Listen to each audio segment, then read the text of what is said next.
Good evening from Hong Kong, everyone, and welcome. My name is Bruce McFarlane, and I'm the Dean of the Faculty of Education and Human Development at the Education University of Hong Kong.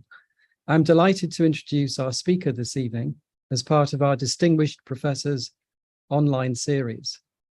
Professor Stephen Kosslyn is a psychologist and neuroscientist, best known for his work on visual cognition and the science of learning. He has published over 350 scientific papers and has written or co-authored 15 books over the last 40 years or more. Professor Kosslyn has enjoyed an illustrious career as an academic leader, innovator, and public educator.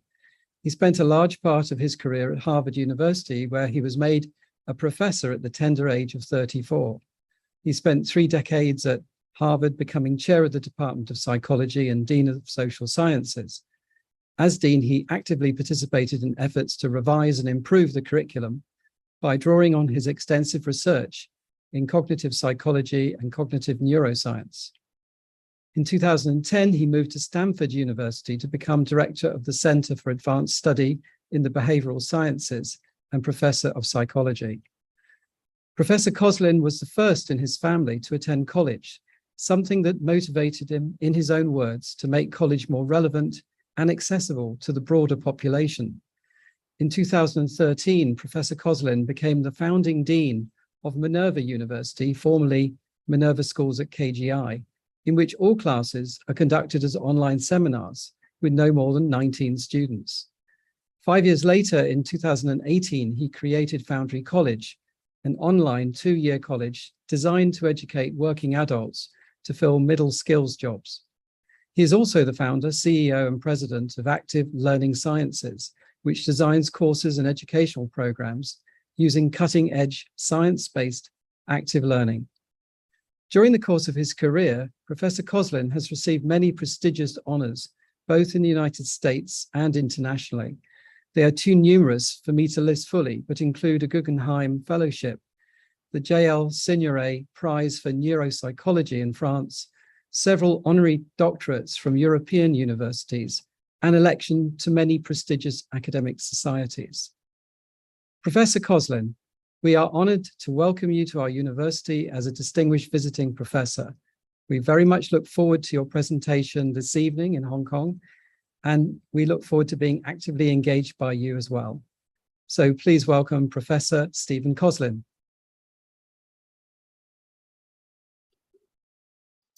Thank you for that very kind and generous introduction, Professor McFarlane. I really appreciate it. I appreciate all of your interest in hearing about this. So let me share the screen.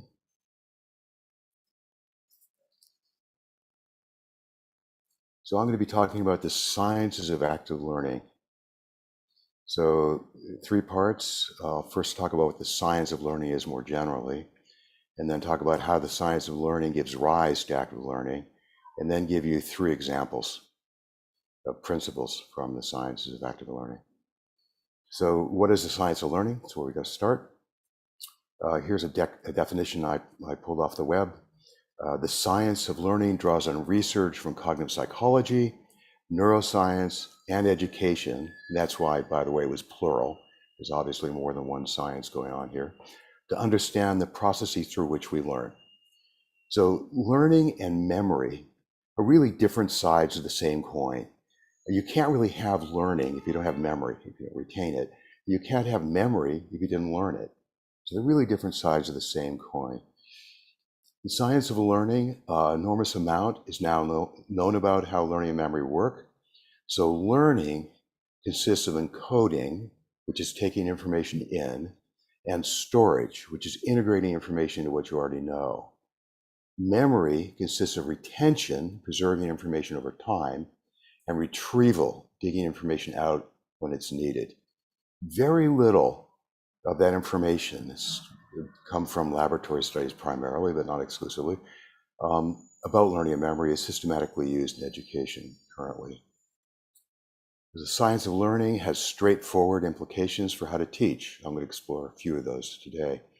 Techniques for active learning in particular grow directly out of the science of learning.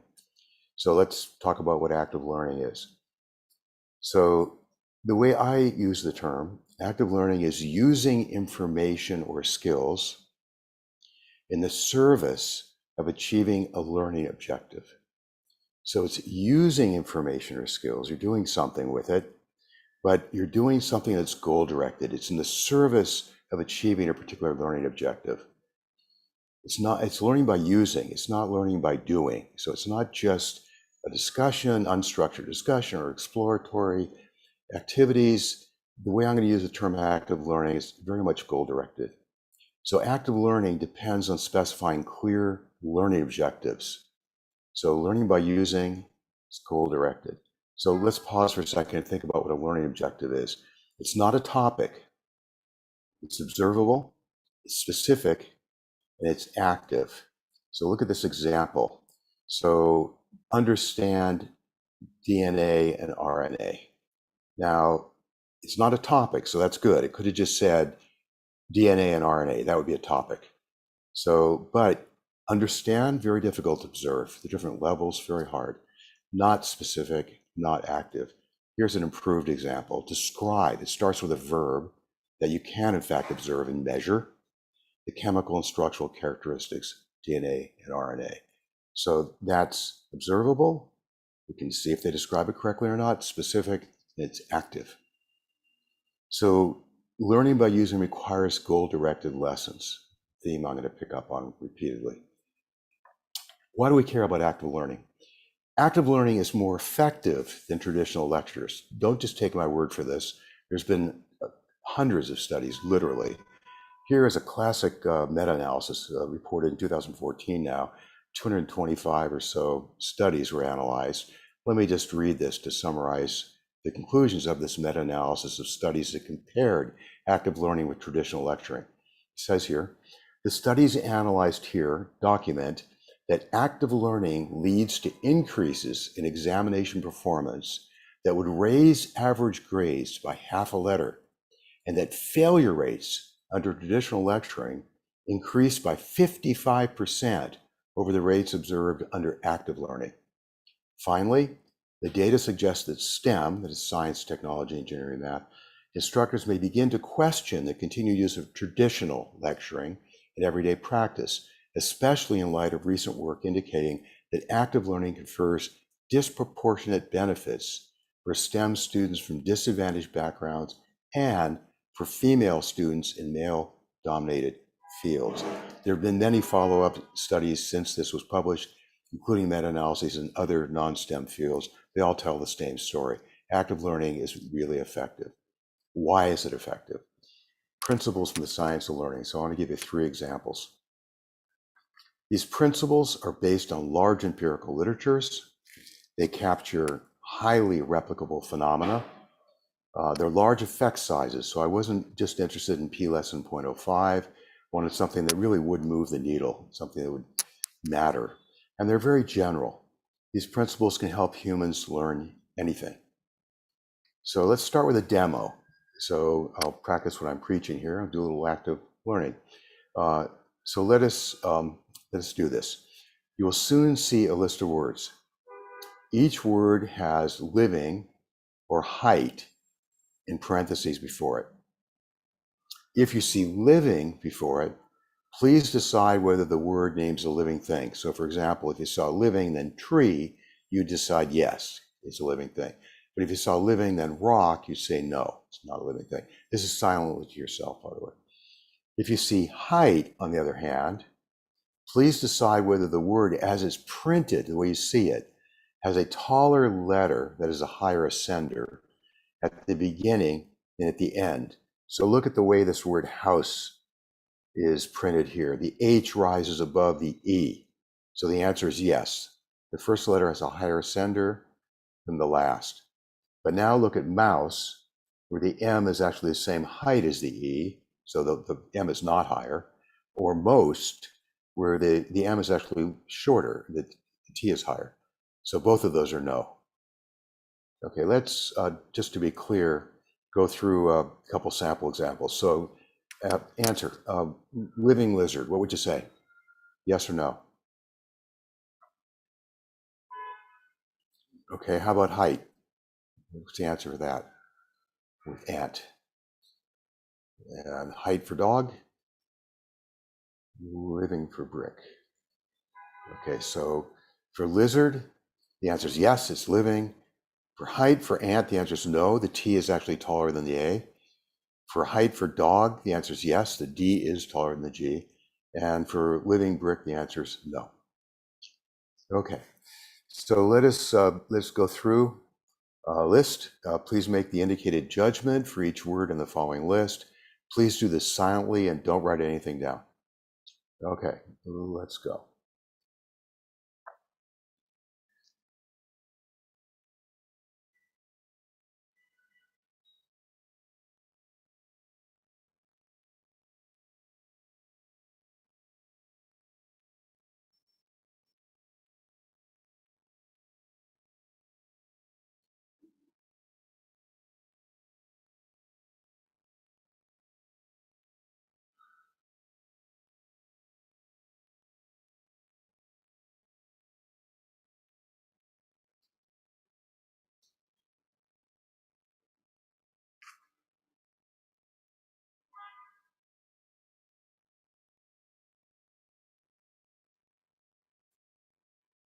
Okay, has everyone had a chance to go through the list?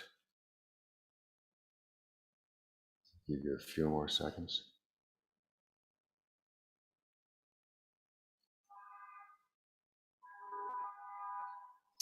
Okay. Now, please recall as many quick words as you can that are on that list. So you can write them down now if you want. I'll give you 15 seconds to do that.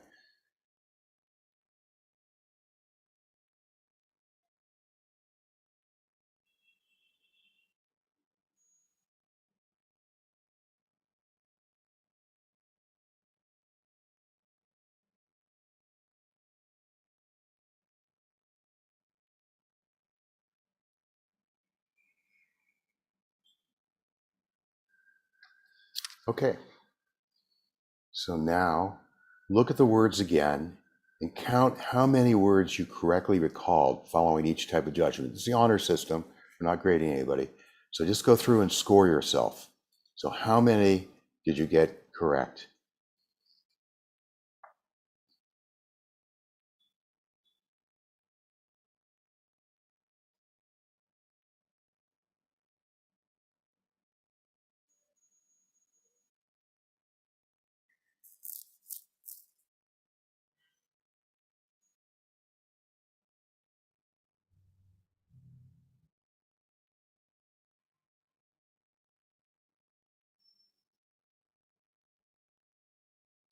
Okay.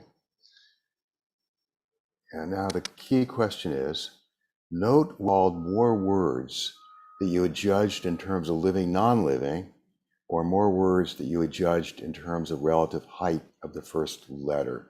Could you type into chat just yes, whether you recalled more words following the living, non-living judgment?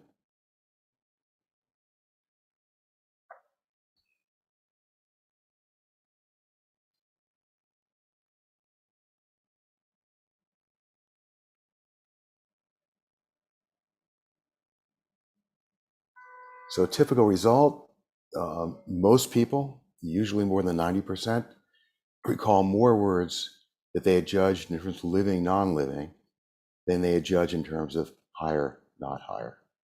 Why? Why?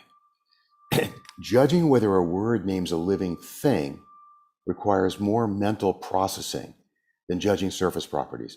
So to decide whether it names something living, you have to go into memory, think about whether it moves, whether it has fur or something, whether it's an animal, various characteristics, whereas judging the heights just based on what you're given in front of you, it's much less processing. So the principle of deep processing is the more mental processing one performs on information, the more likely one is to retain it, whether you want to or not, by the way. So think about this. At the end of the day, can you recall the events of the day? So if you were laying in bed just before you go to sleep, can you think back over what happened? Of course you can. But here's the real question. How much of what you recall at the end of the day did you intentionally try to memorize at the time it occurred? So when it was happening, you said, I've got to remember this.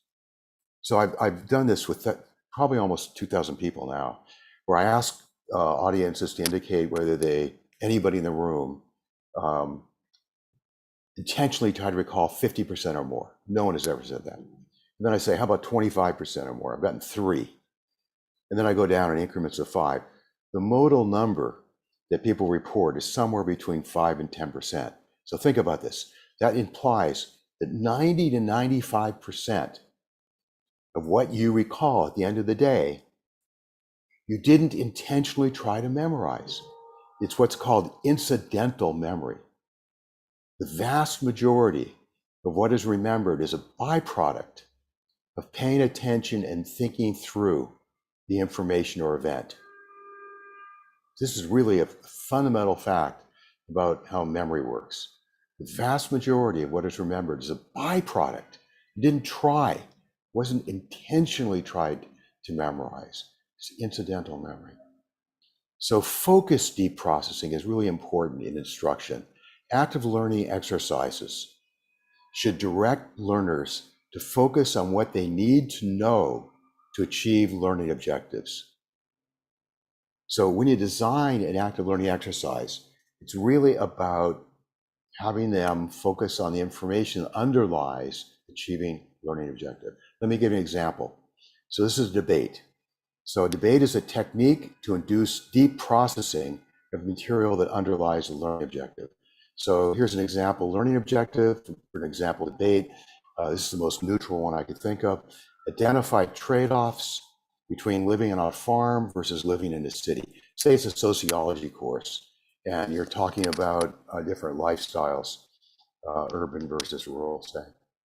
So this would use what's called a jigsaw design, where it's a series of breakout groups, series of phases. So the proposition is it is better to live on a farm than in a city. So phase 1, 4-person breakout groups prepare to debate. There are 2 types of groups. One type prepares to argue for pro, that is, it is better to live on a farm than a city, and one for con. So they're preparing. 10 minutes later, phase 2, new 4-person groups form that include 2 representatives from the pro and 2 from the con. So we've broken up the first groups. They had 4. We've now taken half of them and recombined. That's why it's called a jigsaw, because you're recombining them. And after 10 minutes, they debate, and they're asked to note the strongest and weakest arguments on the other side. And then they return to the class as a whole. Each person summarizes strongest and weakest arguments made by the other side. It's set up so that incentives and consequences lead learners to engage in deep processing. So phase 1, they know what's coming. So the 4-person breakout groups, they're paying attention and processing deeply because they don't want to be embarrassed in phase 2. They know they're going to have to represent the pro or the con position. So they have an incentive based on the potential consequences if they don't do well. Phase 2, they're now being asked to pay attention to the strongest and weakest arguments. And again, they know in the debrief at the end, if they didn't pay attention and don't have that, they're going to look bad and perhaps not even get a good grade. So there are incentives and consequences all along the line that are designed to prepare, to have people process deeply the relevant information. So preparing for and conducting a debate induces deep processing of material that helps learners achieve learning objective. So next principle of deliberate practice. Learning is enhanced by using feedback to focus on practicing the most challenging aspects of a task. So it's not just doing something over and over again, practicing. It's deliberate. You focus on what's hardest and give that more effort. So the key idea is identify what aspects of a task are most difficult for you and work on improving those aspects. Typical examples, learning a language with a tutor. So I taught in France for a year, and I had a tutor before I went there, and I would say a word, and she would listen carefully and then give me feedback, like on the way I was doing R's or U's or something, to help me focus on where I was having trouble, and I'd repeat it, and she'd give me feedback again, and so forth. Or apprentice craft person, when you're learning to become an electrician or something. Again, someone is helping you identify where you're having trouble, or working with a golf coach or any kind of sport coach. Again, deliberate practices at work. Now, the challenge is all those examples are one-on-one. You've got a coach with a particular person, a learner. That's not going to scale. So how do you use deliberate practice at scale? So we can take a page from Benjamin Franklin, who's arguably the greatest scientist the United States ever produced. Franklin's life project was improving himself. That literally was what his life project was all about. So one of the things he wanted to do was learn how to write better. So what he would do, he read a lot. When he noticed an article he thought was particularly well written, he would put it aside. And then a few days later, he would try to write in his own words what was in the article. He'd paraphrase it. And then he would compare what he wrote to the original and notice the differences. And that would direct him where to do deliberate practice, where to focus on to improve his own writing. So we can use this kind of technique. Here's a learning objective. Produce clear and cogent memos. So here's how it would work. Instructors would first describe the characteristics of a good memo. You have to tell them what it is they're supposed to know, the information that they're going to be using in active learning. And then breakout groups would write a memo, for example, to request funding for a speaker series or something like that. And then breakout groups receive an example of a good memo on another topic, so they can't just copy it, and note its characteristics, identifying ways to improve their own memo. That's deliberate practice 1. Then breakout groups revise their memos. Then breakout groups would be paired. So you now take 2 groups, put them together, and give them a rubric to evaluate their memos. So here's an example of a rubric. So a 0 would be none of the following characteristics: clearly stated reason for the memo, concrete and specific language, all the necessary information, no extraneous information, based on logic, not emotion. So if they didn't have any of these, that would be graded a 0. If they have one, any one, but only one, would get graded a 1. Any 2, graded a 2, and so forth. So the rubric is a straightforward way to have them evaluate, peer evaluation, whether they're in fact achieving the learning objective, because these characteristics are the essential information that underlies that particular learning objective. So a challenge, using deliberate practice at scale. A solution, use models, examples of a good example, and rubrics via peer feedback. And we've done this. Foundry College works really well. Final principle I want to go through is the principle of chunking. So you'll soon see a series of letters. Here's another demo. Try to memorize each letter in order. Okay, ready?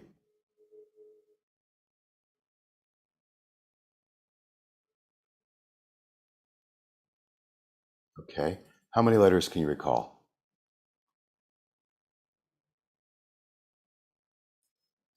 If you recall more than 9 letters, did you notice the groupings?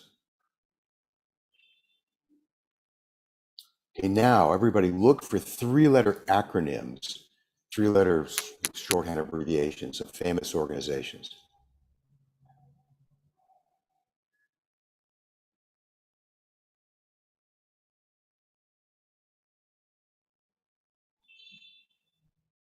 Okay, how many letters can you recall now?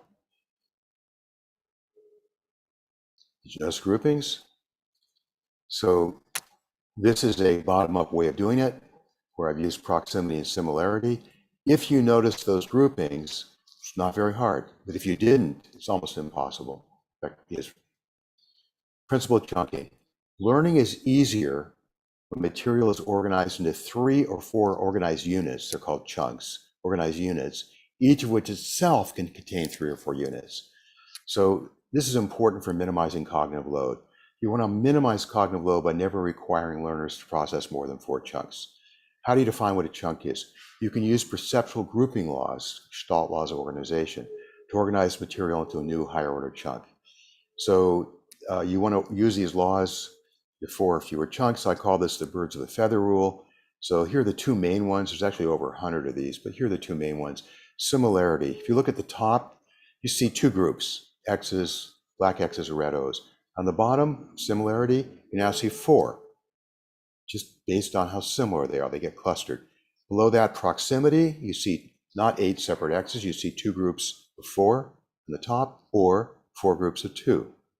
So these principles can be used for anything. I call them birds of a feather rule because they can be used even for birds. So here you've got similarity, you see two groups based on their similarity. Proximity, on the top, you see two groups, below that 3 groups, same number of birds, just how they're organized. That's the key, how they're organized.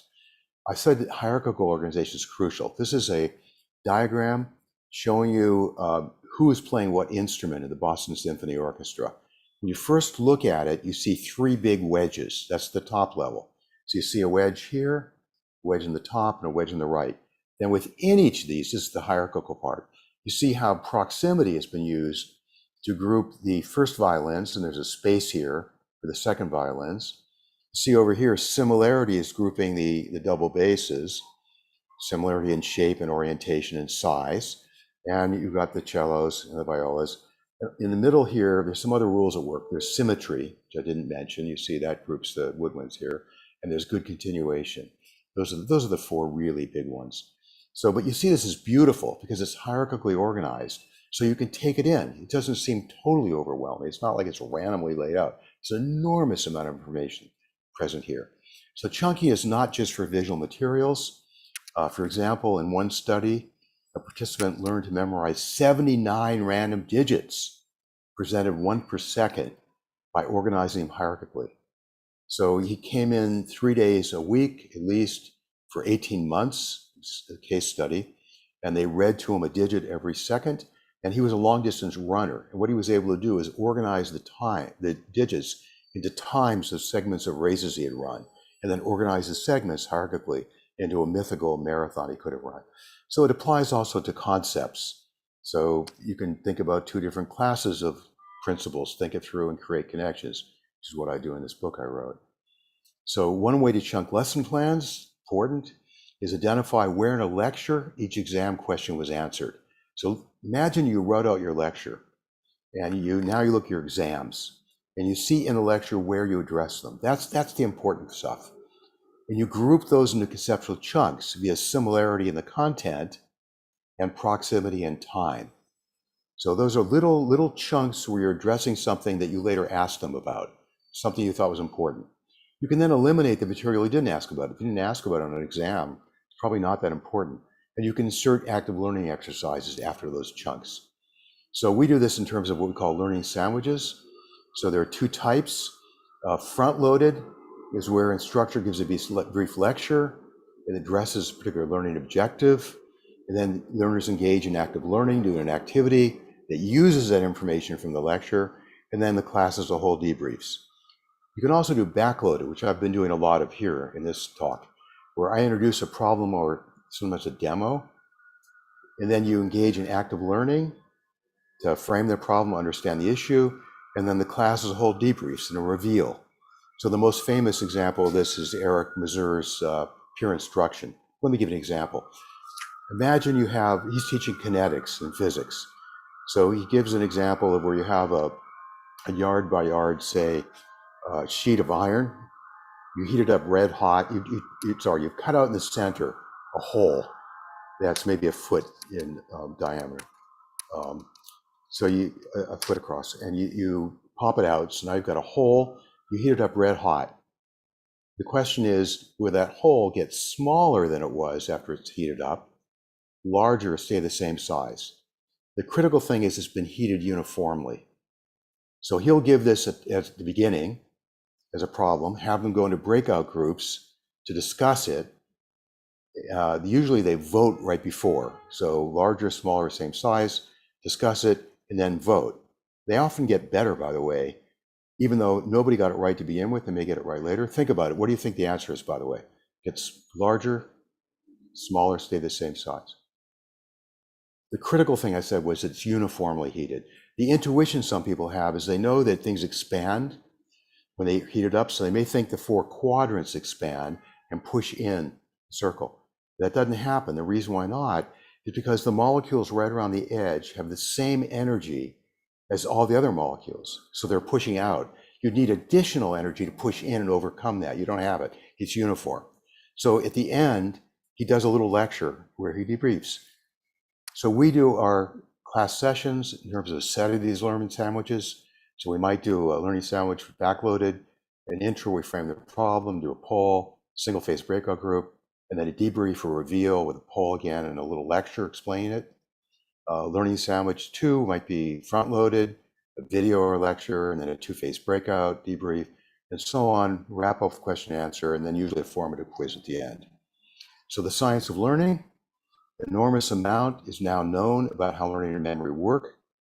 Learning and memory, learning consists of encoding, taking information in, and storage, integrating information which you already know. Memory consists of retention, preserving information over time, retrieval, digging information out when it's needed. Very little of this information that's been discovered in the laboratory systematically used in education, but it can be. So I hope I've given you some sense from this very brief overview of what the science of learning is about, how it's been used in active learning, and kinds of things you can do to actually help students master learning objectives. So let me stop screen sharing now. Thank you for your interest and attention. Thank you very much. Thank you to Professor Kosslyn for giving us such a stimulating and highly persuasive presentation. I've rarely seen a chat box so full of reactions as a result of a lecture. So thank you there for really galvanizing our attention and interest this evening. Professor Kosslyn, you've provided us with a great opportunity to engage with you about this subject. And in order that we can do so further, I'm now going to invite Professor Chetwin Chan, our university's Vice President for Research and Development, and Peter T.C. Lee, Chair Professor of Psychology, to chair a panel discussion with 3 guest panelists. So Professor Chan, it's over to you and your panel. Thank you very much, Bruce, for the introduction. I'm very pleased to be the chair for today's lecture by Professor Kosslyn. The structure of this session is 20 minutes. I will introduce the panelists, and the panelists will each present, making comments and ask questions for 3 minutes. So that we've got 3 panelists, so that means it's altogether 10 minutes. And after that, then Professor Kosslyn is going to address the questions, address the comments as one go. So the 3 panelists, the first panelist is Professor Jung Him, and he is Chair Professor of Cognition from the Department of Psychology, and he is from the Education University of Hong Kong. The second panelist is Professor Li Ping, and Professor Li is Chair Professor of Neurolinguistics and Bilingual Studies, and he is the Dean of Faculty of Humanities of the Hong Kong Polytechnic University. The third panelist, of course not the least, is Professor Anthony Cheung. And Professor Cheung is Research Chair Professor of Public Administration, and he is from the Department of Asian and Policy Studies from the Education University of Hong Kong. So without further ado, I'd like to invite Professor Jung Him to elaborate on his ideas about Professor Kosslyn's lecture, and then afterwards, then I will have the other 2 panelists making their presentation. So Professor Jung Him, please. Thank you, Professor Kosslyn, for the talk, which is most inspiring. Now, it should by now be clear to all of us that learning or active learning is not just moving around or keep playing when we learn. The learner is encouraged or even sometimes forced to do something that may not be apparently relevant to the learning task at hand via explicit and specific pedagogical guidance. Active learning is not equal and therefore must not be confused with ideas such as discovery learning and constructivism. These are popular ideas in education. but may nevertheless be related to them in some specific ways. This inspiring talk also makes me reconsider the places of popular notions such as learning style and curiosity in learning. To implement these active learning principles as algorithms on artificial systems, machines may help us disentangle these possible relations or non-relations. So this leads to my first question. How are these principles of active learning currently being applied to machine learning, artificial intelligence? What are the results like? And how may these results help us further understand human learning in relation to these popular notions? My second comment is that active engagement in learning incurs a cost almost always. For example, the extra time and cognitive effort that is needed to chunk, in the case of chunking, to chunk the to-be-learned material or to engage oneself in deeper processing. So this leads to my second question. Is there a point after which further investment of time and cognitive effort bring only minimal or negligible incremental learning or being downright counterproductive? What do we do when we reach this point? Thank you. Thank you very much, Professor Cheung. Now I invite Professor Lee to make his comment. Professor Lee, please. Thank you, Professor Kosslyn. I first want to actually say that I have used your theory of mental imagery ever since I started to teach psychology first. I still remember the time when I asked my students to look at the little island that you drew, going from the middle to the heart, versus going, from the heart to the edge of the island, thinking by closing the eyes and see how much time it takes. So that was really a fun experience for both myself as a teacher as well as my students as learners. So this type of episode, as a teacher, is indelible. It stays with you forever. So that actually brings me to a very good, important question, which is in your talk today, you had drawn up upon a lot of cognitive psychology theories in terms of how we can best deliver effective learning and teaching to students to help them to learn better, including theories of memory, encoding, and so on. I was wondering to what extent the field of the sciences of learning actually are drawing upon these pieces of theories in a more systematic way. In other words, I'm thinking aloud more about the holistic set of principles that the sciences of learning could come up with. Very much in the way such as Richard Mayer has done for his multimedia learning. He came up with something like 24 of principles.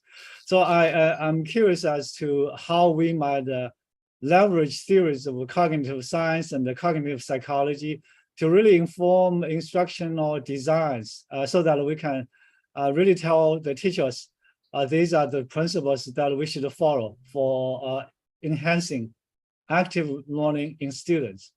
So that's one part of my question. The other part is listening to your wonderful talk, an inspiring talk today, also has a bit of a disadvantage should your talk be delivered in a real classroom with face-to-face interactions with us. For example, you lost all of the cues that you would normally get, feedback from students, eye contacts. The same thing course with us, we cannot really clearly see your eye movements, your subtle facial expressions. We don't get a reciprocal feedback.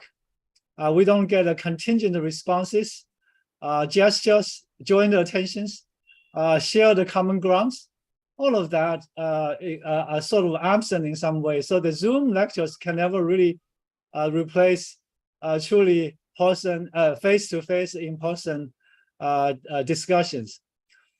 And I know some colleagues or some companies are trying to develop immersive technologies to help with overcoming some of the obstacles. So I was also wondering if you might speak of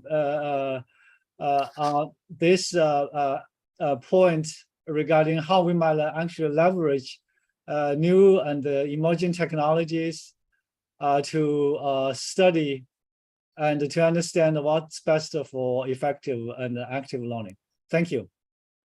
Now I invite Professor Anthony Chang.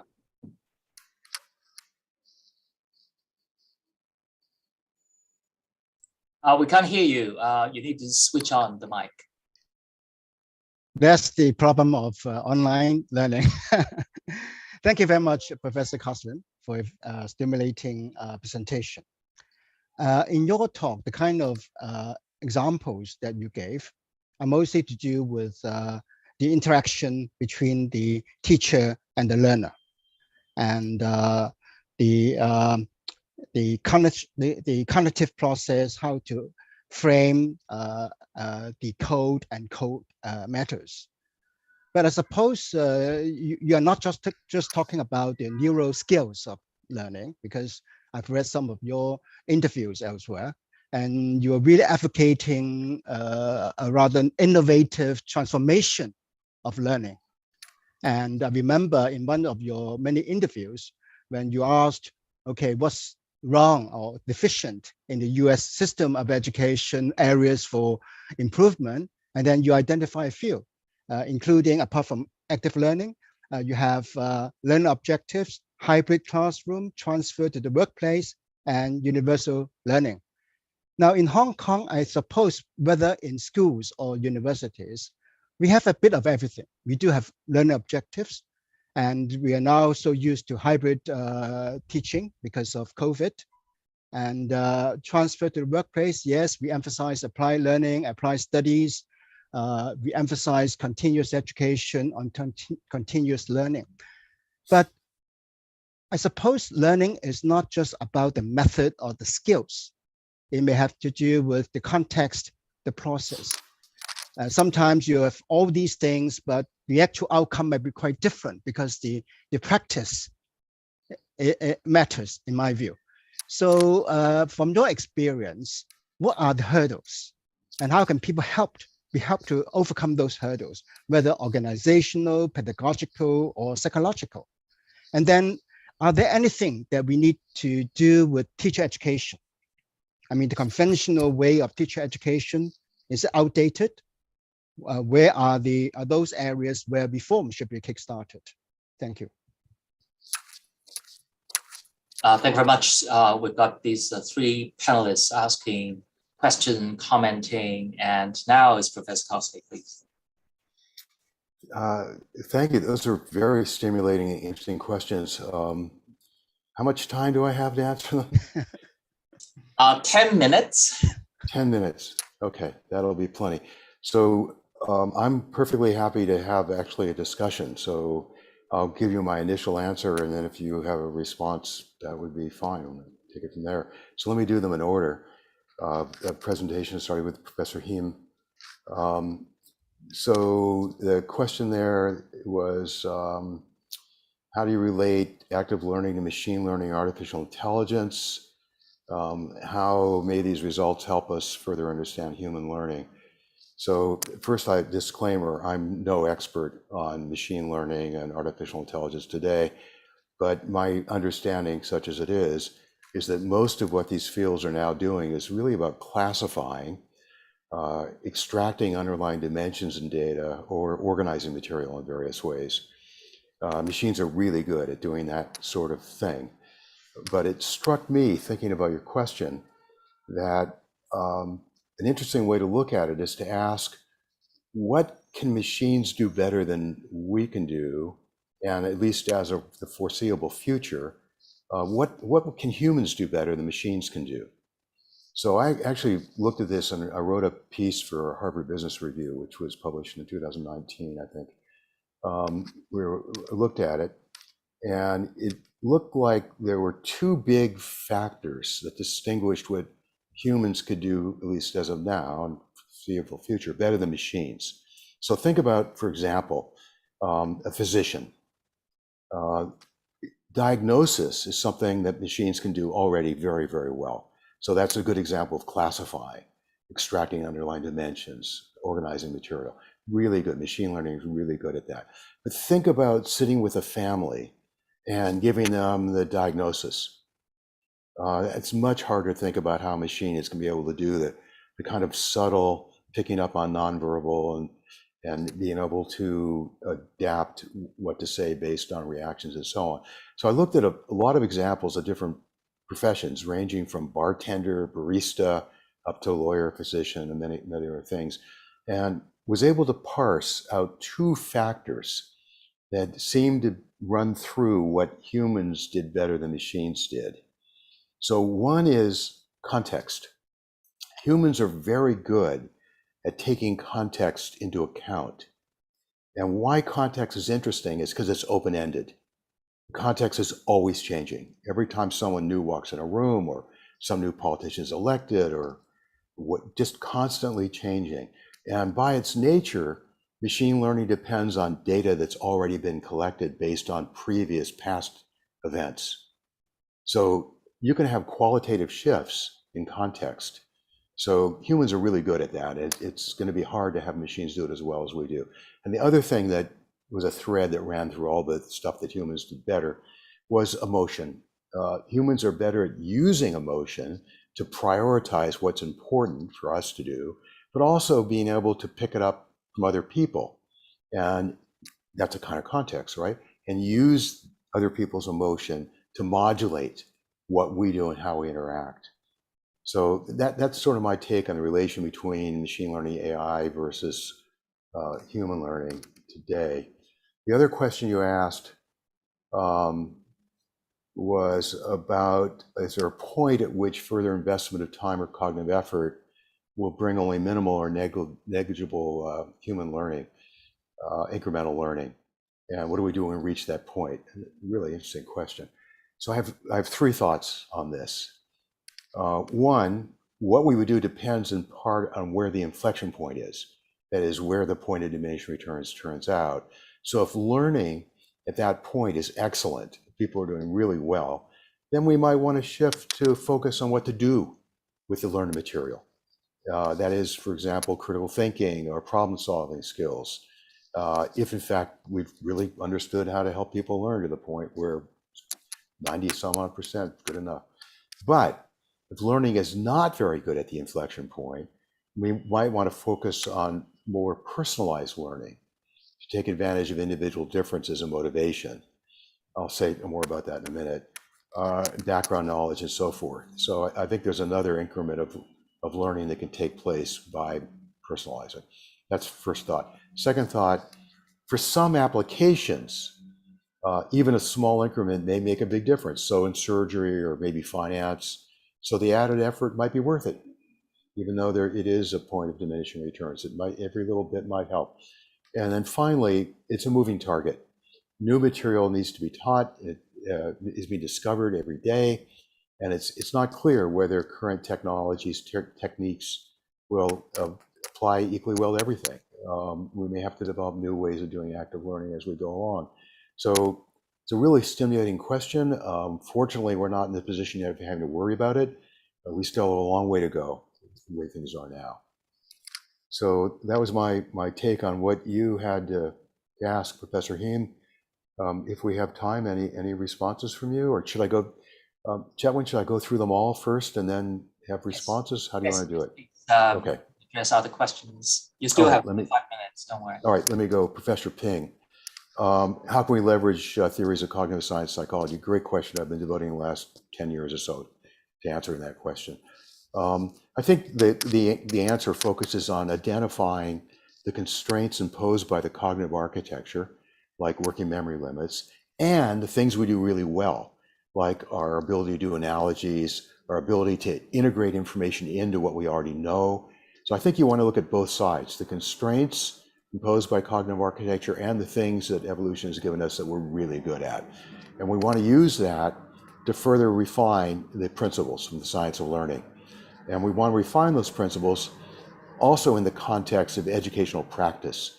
So I think there's a lot to be said for information from the field, not just laboratory studies, from getting information from practitioners about what's working well and what isn't working well, and to have that combined with what we learned in the lab to help refine these principles further. I think a lot is already known that needs to be refined. For example, something I've been thinking about lately is interleaving. So it's known that people learn better if you mix up problems of the same general sort. They're trying to, for example, learn different autistic styles. Better to mix them up than give them blocks of the same style to memorize it. Why? Why is interleaving effective? It might actually be a form of deliberate practice. It might be by interleaving, it directs your attention to what's different between the different categories and what you should focus on to drill deep on, which is a kind of deliberate practice. So it'd be interesting to find out if that's really the mechanism underlying that in terms of refining that principle. Okay, and then you also asked about technologies. I think a really interesting use of technologies is about individual differences. So what any individual person finds easy or difficult to learn depends on their motivation, what they already know in relevant domains, their learning skills, which is not the same thing as learning styles, by the way. There's no good evidence for learning styles, but people do have different skills, be able to organize material and so forth, and other factors. So I think we should use big data and the like to characterize as many of the factors that underlie individual differences in learning as possible. And then we should design intelligent tutors that can create a model of the learner and take advantage of that model when applying the principles from the science of learning. So this will be the kind of thing that could be an increment on top of the sort of thing I was talking about before. Finally, Professor Chung, you asked about hurdles, how we can overcome them. So forgive me, but I was reminded of a joke. Let me tell you too. Do you know how many psychologists it takes to change a light bulb? One, but the light bulb has to want to change. My wife's a clinical psychologist, so I found that joke funny, but it's got an element of truth to it. So if you want to help people overcome hurdles, you first, I think, need to find out what their goals are, why they would want to change. Why do they want to change? If they don't want to change, it's going to be difficult. And then find out what the obstacles are. It may be as simple as helping them achieve a growth mindset. The obstacles can be psychological, they can be pedagogical, organizational, as you pointed out, various different types. And depending what the obstacles are, it's going to be a different approach. And then finally, help them think about how to remove or circumvent. But crucially, the obstacles, the plans should come from them. You have to help them generate the plans. Final part, you asked about shortfalls in teaching education where reform should be kickstarted. So let me just say two things briefly and stop. I think one thing is data-driven attitude. I think education schools would be really well advised to train future teachers to have a reflex to search for relevant data before making a decision or changing a teaching practice. At the most basic level, it would be really good to have data about what specifically the problems actually are in teaching, either a particular class or all the way up to whole programs, and figure out how to address those specific problems and how the problems may manifest differently in different contexts. And finally, I would hope that the second thing I would focus on is obvious. It'll be a bookend, science of learning. I think it'd be really important for education schools to spend a fair amount of time addressing the science of learning and how to apply it in a way that can help students not just learn, but actually enjoy learning and have the learning stick, so that what they learn, they will not only be able to retain over time, but be able to apply, be able to use in a variety of different contexts. I mean, the single greatest problem in science of learning is a problem of transfer. And a fair amount is known about that now. So to focus on that, to help future teachers learn how to teach in a way that help the students actually be able to use information in real life would be great. As I said, those were terrific questions. I had to answer it very briefly, very thought-provoking. I thank you for that. Thank you. Thank you very much, Professor Kosslyn.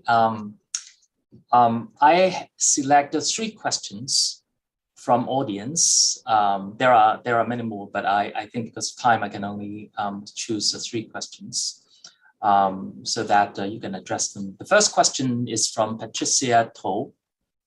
It's quite interesting. The question is, how does Professor Kosslyn even remember the questions? Is there a way of learning how to chunk the contests, problems, questions? What she referred to, I think, is the question asked by the panelists. Okay, I cheat. I use technology. I have a sticky. I always have a sticky open, and I was writing this question down as you said it, and I simply write it down. I mean, if you can, I think of if you were missing a leg, which would be unfortunate, you would get a prosthesis. It used to be a wooden leg; it would be metal and plastic and steel now. The main prostheses we use are cognitive. That is, we use a calculator when we want to do a big multiplication problem. We use pad and paper. That's what our sticky. So we actually form these systems where we use external devices to help us extend our cognitive abilities. So I do that a lot. Sometimes when I have to remember it, I have little tricks where I'll relate it to something I already know. But it's a lot more work. It's much more effective and just to use technologies available, even as simple as a sticky on a desktop. Now, the second question is from Liu Ping. And actually it's simple, but I guess it is an important one. So what are the differences between deep learning and active learning? And does it wait a minute, differences between, I didn't understand the word, differences between what learning and active learning?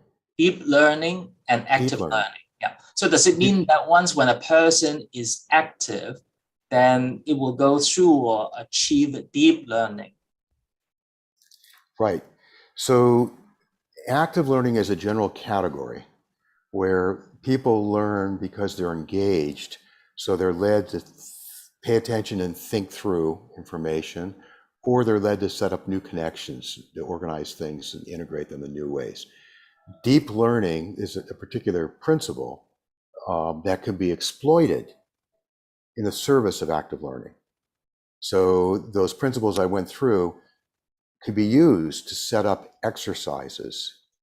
So you set up exercises to induce deep learning. And those exercises should be active. They should be active learning so that people are engaged. So they're led, like the debate example. So they're led to do deep processing, even if they don't particularly want to. Just by the nature of the exercise, they're led to do it. And just by doing that, they will learn. Thank you. The third question is, what are some ways in which we can foster active learning in students so that it becomes a lifelong skill or disposition that they use beyond schooling years? So does it mean that active learning is situational within the classroom, or no, it's a general skill? That's an excellent question. The way I think about all of this is in terms of Daniel Kahneman's System 1 and System 2 idea, where the idea was that System 1 is fast, it's automatic, unconscious, and works in parallel. It's evolutionarily older, that's why I called it System 1. And System 2 is the more slow, serial, conscious, deliberate. And the way I think about it is you want to get as much as you can into system one, so you don't have to think about it. So what you want to try to do is set up habits where when you're in a certain situation, you will know to try certain techniques. Now, the only way you can do this is by doing it in many different contexts over and over again. So habits require repetition, and in order to generalize, you need a lot of different contexts. So it's a project. I've actually succeeded in training myself to have a reflex for critical thinking now. So I think there are probably 7 different kinds of critical thinking. It's not one thing. They're different, kind of critical thinking you do when you evaluate, which you believe a source is different than when you analyze an argument, and that's different than when you weigh alternatives for decision, so forth. There are different kinds of critical thinking. And I've trained myself now so that when someone makes a claim, it kicks in automatically, where I think about, should I believe this? And when they make an argument, I think about, wait a minute, what's the missing control condition? And so forth. So, but it's taken me years to do this and very deliberate. Talk about lifelong learning. I don't think it's the kind of thing you do in a single course. Thank you very much, Professor Kosslyn. Because of time, I think I need to end the panel discussion. Now I pass back to Professor McFarlane. Thank you very much. Thank you, Professor Chan and your panelists. So it falls to me now to close, to wrap up this event this evening. Professor Kosslyn, thank you very much indeed for honoring us today by giving us such an absorbing presentation and responding to the questions with both clarity and humor as well. May I also extend my thanks to our wonderful panelists, Professor Anthony Chung, Professor Chung Him, Professor Li Ping, and our panel chair, Professor Chetwin Chan. I would also like to thank everyone who has joined us online from all over the world for your interest and participation too. I hope that you have enjoyed this event, and please look out for our distinguished visiting professors' lectures, which are available online. But for now, this is Bruce McFarlane, the Dean of the Faculty of Education and Human Development at the Education University of Hong Kong, saying good evening and goodbye. Thank you. Thank you all.